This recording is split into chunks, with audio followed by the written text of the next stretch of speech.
మన భవిష్యవాణి ఎంత బాగా పనిచేస్తుంది అంటే ఇప్పుడు ఇవాళ శనివారము రేపు ఆదివారము అమెరికాలో సుప్రీంకోర్టు హాలిడే అండి.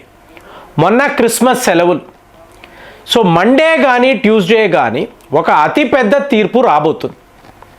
మీకు ఒకవేళ ఈ తీర్పు మనకు అనుకూలంగా, మనకు అంటే ఎవరండి, అమెరికాలో ఉండే 1000 కంపెనీలు, మీరు నమ్ముతారా, 10 కంపెనీలు కాదు, 20 కాదు, ఏకంగా 1000 కంపెనీలు డొనాల్డ్ ట్రంప్పై కేసులు పెట్టారు. అంటే దీని తీర్పు మండే కానీ ట్యూస్డే కానీ రావచ్చు.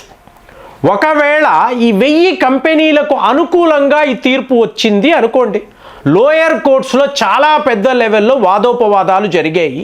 ఫైనల్గా ఇవాళ సుప్రీంకోర్టులో ఈ కేసు ఉంది. ఒక కేసు కాదు, 2 కేసులు కాదు, ఎన్నో రకాలుగా. ఇప్పుడు మండే ట్యూస్డేలో ఈ తీర్పు ఈ 1000 కంపెనీలకు అనుకూలంగా వస్తే మీకు ట్రంప్ అంటే అమెరికన్ గవర్నమెంట్ ఏకంగా $150 బిలియన్ అమెరికన్ డాలర్స్ రీఫండ్ ఇవ్వాలండి. 150 billion American dollars, huge amount. అంటే అమెరికా యొక్క ఆర్థిక వ్యవస్థ ప్రస్తుతం ఉండే పరిస్థితుల్లో ఇంత ఫైన్లు కట్టాలి అంటే వీడేమనుకున్నాడు, నేను ప్రపంచాన్ని గడగడలాడిస్తాను, చైనా మీద ఇంత టారిఫ్, భారత్ మీద ఇంత, మెక్సికో, కెనడా, బ్రెజిల్, మీరు ఎవరైనా నా దారిలోకి రావాలి, ప్రపంచాన్నే వణికిస్తాను అనుకున్నాడు. కానీ ఇవాళ ఫైనల్గా ఏం జరిగింది, సొంత దేశములో 1000 కంపెనీలు ఇతని మీద కేసు పెట్టారు. సో ఇప్పుడు ఈ వ్యవహారాన్ని అంతా మీరు చూసారనుకోండి, international emergency economic powers act అని అంటారు. 1977లో అమెరికాలో ఈ చట్టము వచ్చింది. దీని ప్రకారము ఏ ఒక దేశమైనా అమెరికా యొక్క ఉనికిని, వాళ్ళ ట్రేడ్ పాలసీలో ఏవైనా ఇబ్బందులు కలిగిస్తే అప్పుడు ఈ చట్టాలను వాళ్ళు వాడచ్చు, ప్రపంచం మీద వాడచ్చు. కానీ ఇది ఒక ట్రేడ్ పాలసీ కాదండి, ఓన్లీ ఎమర్జెన్సీ రాసుంది కదా, ఎమర్జెన్సీ ఎకనామిక్ పవర్స్ యాక్ట్. కాబట్టి ఆ టైంలోనే మీరు దీని ఒక అస్త్రములా వాడాలి. ఈ ట్రంప్ గాడు రావడము ఏం చేశాడు అంటే దీనిని తనకు అనుకూలంగా ఇంప్లిమెంట్ చెయ్యాలి, అంటే సర్వాధికారము నాదే, ఏ దేశం మీదైనా ఈ అస్త్రాన్ని వాడవచ్చు అని చెప్పి ముందు చైనా అన్నాడు, 200% టారిఫ్ అన్నాడు. తరువాత భారత్ మీద ఏకంగా 50%, ఇవాళ కూడా 50% ట్యాక్స్ ఉండే, టారిఫ్ ఉండే ఒకే ఒక దేశం. అడిగితే భారత్ కింగ్ ఆఫ్ ట్యాక్సెస్ అని మనల్ని అన్నాడు. సో మనకు ఇక్కడ వరల్డ్ ట్రేడ్ ఆర్గనైజేషన్ ఉంటుందండి, అక్కడ మనం అందరం కూడా మెంబర్స్, భారత్, చైనా, అమెరికా వీళ్ళందరూ కూడా మెంబర్సే. సో ఆ చట్టాల ప్రకారమే ప్రతి పని జరుగుతుంది. మీ విమ్స్ అండ్ ఫ్యాన్సీస్కి మీరు ఏం చెయ్యలేరు. కానీ ట్రంప్ గాడు ఏం చేశాడు, రావడము ఇలాంటి చట్టాన్ని తీసుకొచ్చి ప్రతి ఒక్క దేశం మీద ఒక పెద్ద బోర్డు పట్టుకున్నాడు. బోర్డులో ఇవే వరుసగా ట్యాక్సులు.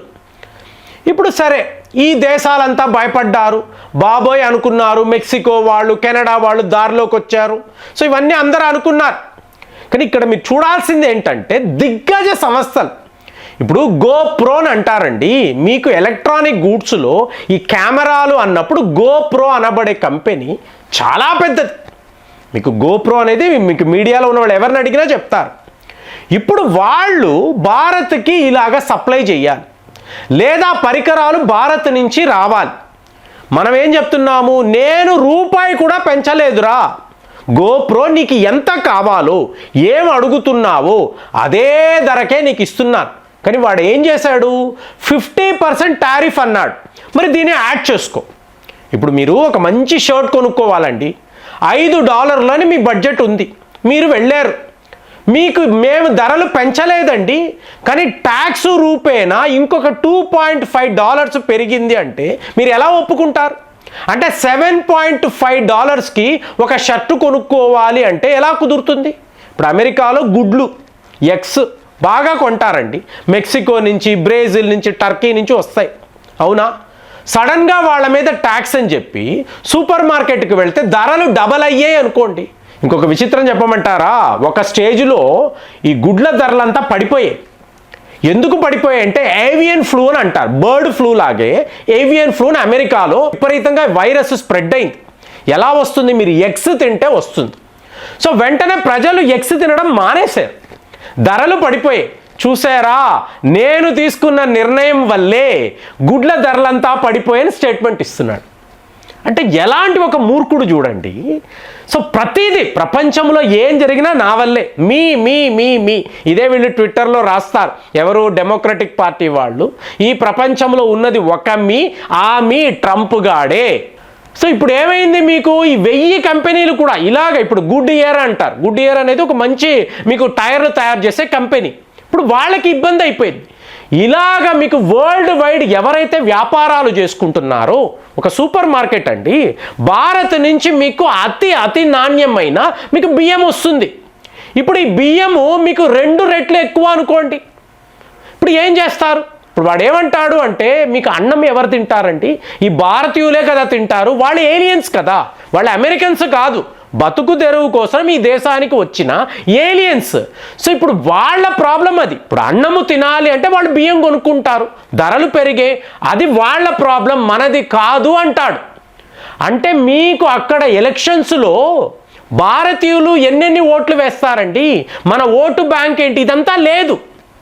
మీకు పౌరసత్వం అన్న ఆలోచన లేదు. మనం అమెరికన్స్, వాళ్ళ ఏలియన్స్. మొన్న మిత్రుడు చెప్తున్నాడు, మమ్మల్ని అంతా ఏలియన్స్ అని పిలవడం మొదలు పెట్టారండి. ఏలియన్స్ అంటే ఎవరు?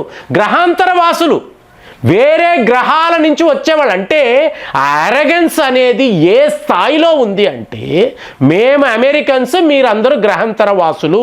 ఏంటి, ఇందులో భారతీయులు ఉంటారు, మెక్సికో వాళ్ళు ఉంటారు, చైనా వాళ్ళు ఉంటారు, ఎంతంత పాపులేషన్ అండి. వీళ్ళందరూ కలిస్తేనే కదా దేశము. ఇక్కడ కూడా అంతే కదా. మీరు ఒట్టి హిందువులు అంటారా?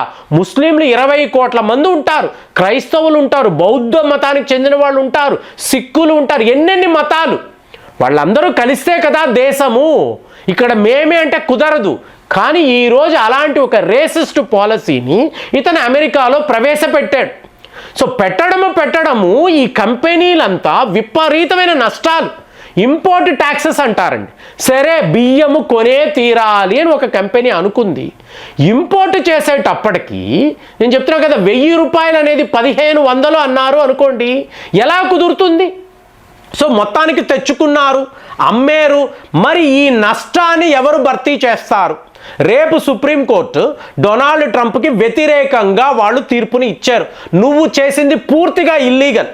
మరి అనగలరా అంటే చూసుకోండి, మీకు ఇలాంటి ట్యాక్సులు, టారిఫ్లు వరల్డ్ ట్రేడ్ ఆర్గనైజేషన్ ఉంటుంది. At the same time America లాంటి దేశాలలో లా మేకర్స్ ఉంటారండి, కాంగ్రెస్ మెన్ అంటారు వీళ్ళని. సో వీళ్ళనే సెనేటర్స్ని కూడా, వీళ్ళు ఈ నిర్ణయాలు తీసుకోవాలి. అంటే ఒక దేశం మీద టారిఫ్ అనేది ఎలా ఉంటే లా మేకర్స్ డిసైడ్ చేస్తారు, ట్రంప్ కాదు, ప్రెసిడెంట్ కాదు. కానీ వాటినంతా కూడా అధిగమించి ప్యూర్ అరగెన్స్తో ఈ పని ఇవాళ చేశాడు. మీకు తీవ్ర స్థాయిలో అమెరికా నష్టపోతుంది. మీరు సూపర్ మార్కెట్స్కి వెళ్ళారంటే ఎన్నో షెల్ఫ్లు ఖాళీ. ఎందుకు? భారత్ నుంచి రావాల్సిన సరుకులు రావడం లేదు, అర్జెంటీనా నుంచి రావడం లేదు. ఇలాగ ప్రజలు అష్ట కష్టాలు పడుతున్నారు. ఈ పరిస్థితుల్లో సుప్రీంకోర్టు నెక్స్ట్ వీక్ డొనాల్డ్ ట్రంప్కి వ్యతిరేకంగా తీర్పు ఇవ్వాలి. మీకు న్యాయబద్ధంగా అమెరికాలో లీగల్ సిస్టమ్ బాగుంది అంటే ఖచ్చితంగా మీకు ట్రంప్కి వ్యతిరేకంగానే ఈ జడ్జిమెంట్ ఉండాలి. ఇలాంటిది వచ్చినప్పుడు 150 బిలియన్ అమెరికన్ డాలర్స్ పెనాల్టీ అంటే రీఫండ్, ఈ రీఫండ్ ఈ కంపెనీలకు ఇవ్వాలి అంటే మీకు ఎలాంటి ఒక భారం చూడండి. అమెరికా గవర్నమెంట్ ఇతను చేసిన తప్పు వలన మీకు యావత్ అమెరికా గవర్నమెంట్ ఈ శిక్షను అనుభవించాలి అంటే మరి ఈ కాంగ్రెస్ మెన్, ఈ సెనేటర్స్ వీళ్ళు ఏం చేస్తారు? అసలు ఇతని ముందు పదవి నుంచి తీసేయండి, ఇతను ఉండడం వల్లే అమెరికాకి దరిద్రం అని చెప్పి వాళ్ళు చెప్పగలరా? వాళ్ళ పార్లమెంటులో ఇలాంటి మాటలు వాళ్ళు తీసుకురాగలరా? మీకేమనిపిస్తుంది? ఇది జరగాలి, జరిగితే అప్పుడే వీడికి తెలుస్తుంది అసలు దెబ్బ అంటే ఏంటని. మరి ఇది జరుగుతుందని మీకు అనిపిస్తుందా? కామెంట్స్లో రాయండి. మళ్ళీ వచ్చే వీడియోలో కలుద్దాం. జై హింద్.